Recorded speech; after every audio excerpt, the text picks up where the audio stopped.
Hello, everybody. Welcome to Sick of Shit Broadcasting. I'm the host of this program, Mr. Sick of Shit, because just like you, I be sick of the shit.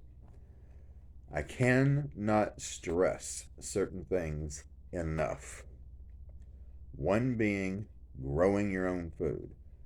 First and foremost, if it is in any way at all possible for you to relocate to somewhere where you have enough space that you can actually grow and preserve enough food on a yearly basis for your own family, do that as soon as you can. Otherwise, I'm just going to put it to you the way it really is.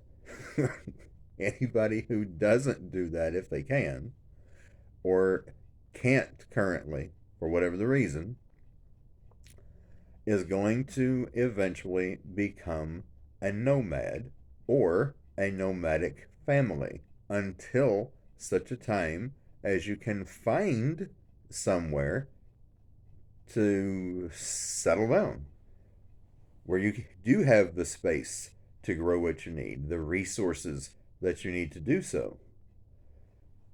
That's just the way it is. I don't know what else to tell you because that's what it's going to turn into eventually. And it may not be that long. It could be spring of this coming year that people are going to have to start doing that. It could be even sooner. I hate to say it, but it could be winter and very cold. And you could wind up having no choice but to just get out and wander around trying to find whatever you can to survive, make some sort of a makeshift shelter or be wandering around until you can find something that will at least keep you out of the elements. It could very well come to that, and it looks like it will. It looks like it will for a lot of people.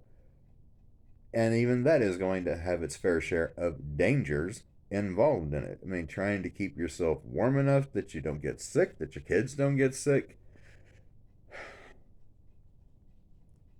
It looks to me like it's going to go that way. If you do have property or you can gain it, have small animals, chickens, turkeys, goats, sheep. Other than that, you're going to need it either, like I've said before, a horse and plow, cow, donkey, whatever, or a lot of people are going to have no choice really but to just go back to the shovel and hoe. Not easy, but that's what a lot of people are going to wind up having to do because they're not going to be able to gain access to that plow, to that horse, cow, or donkey.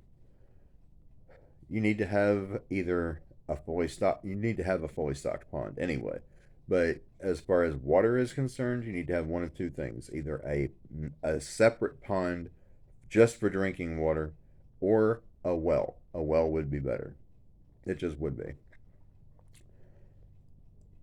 And but again, if you can't do that, and there are a lot of people who are just in a situation that they really cannot achieve the goal of getting that property. And then there are people like me. I will have access to all of that, but I won't have access to appropriate housing of any kind. I'm likely going to wind up in a tent. So I'm going to be feeling the brunt of all of this right along with you. I may be in a little bit better shape than a lot of people, but as far as a decent place to live, I'm not going to have that. So it's going to be almost like being nomadic. Learn how to get things that you need now in advance for starting fire.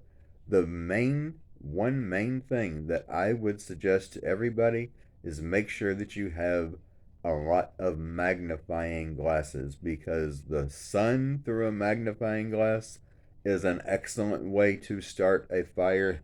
It may take a little bit of time depending on the time of year, but it's an easy way to get a fire going.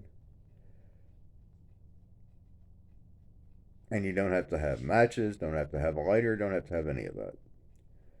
You're going to need to be someplace where you are surrounded by wood. because you're going to need wood to burn to keep yourself warm, especially if you're outdoors. That's going to be the only way you can keep warm. Really.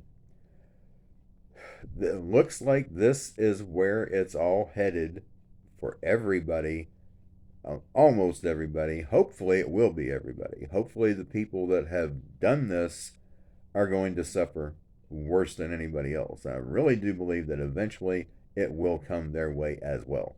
I really do believe that. So, this is what you need to do if you can in advance. If not, then you have to do the best you can as a wandering nomad. Till next time, Mr. Sick of Shit, signing out.